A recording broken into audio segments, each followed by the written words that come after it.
Sa mga maingay na kalsada ng Dasmariñas, Cavite, ang ugong ng mga tricycle ang tibok ng umaga.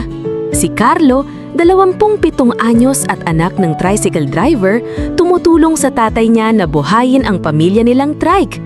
Pula ang pintura kahit medyo kupas na, pero proud pa rin. Araw-araw, iniipit niya ang upuan para kay Ella. Kaklase niyang laging nakangiti, puno ng libro ang backpack. Napansin niya si Ella noong binayaran nito ang pamasahe ng isang batang walang pambayad at yung kabaitan niya parang nagpa-full throttle sa puso ni Carlo.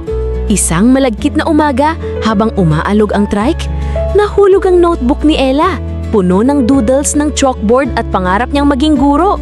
Pinulot ni Carlo, nakangiti. "Ang ganda ng drawings mo," sabi niya. Inabot ang notebook. Tumawa si Ella. "Salamat, pero ikaw, parang ikaw ang pro mag-drive ng trike."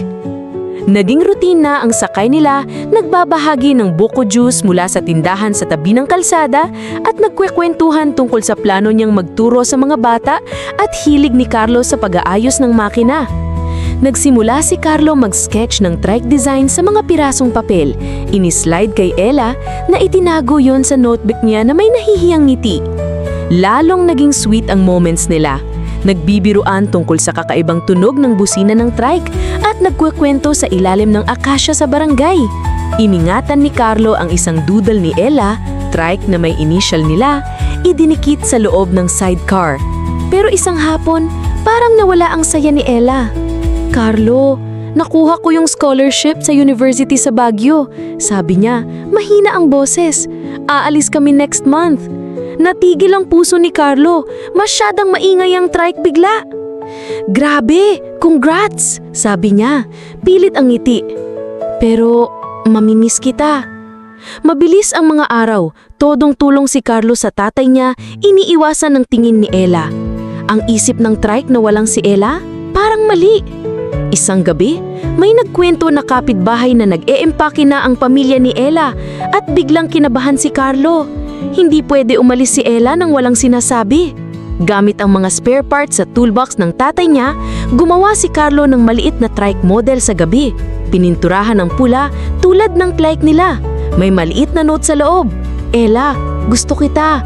Huwag kakalimutan ang sakay natin." Sa huling sakay ni Ella, mabigat ang ulap sa langit. Si Carlo ang nag-drive ng trike, nanginginig ang kamay at inabot ang model sa usual drop-off. "Para sa'yo, para may alaala ka ng kalsada natin," sabi niya. Halos hindi steady ang boses. Binuklat ni Ella ang mood, kumikinang ang mga mata. "Carlo, gusto rin kita," sabi niya. Mahigpit ang hawak sa model. "Malayo ang Baguio, pero susulatan kita." Niyakap niya si Carlo. Ang init niya parang makina ng trike. "Pangako, Carlo." Habang nawawala si Ella sa kalsada, sumandal si Carlo sa trike. Hawak ang doodle niya. Mga linggo pagkatapos, dumating ang liham mula sa Baguio. May pic ni Ella sa bagong school. Nasa desk ang trike model. "Nandito pa rin ang kalsada natin, Carlo. I-save mo ako ng upuan," sulat niya. Ngumiti si Carlo. Kinintab ang manibela ng trike. Alam na ang pag-ibig nila, ipinanganak sa mga alog na sakay, ay patuloy na gugulong kahit gaano kalayo.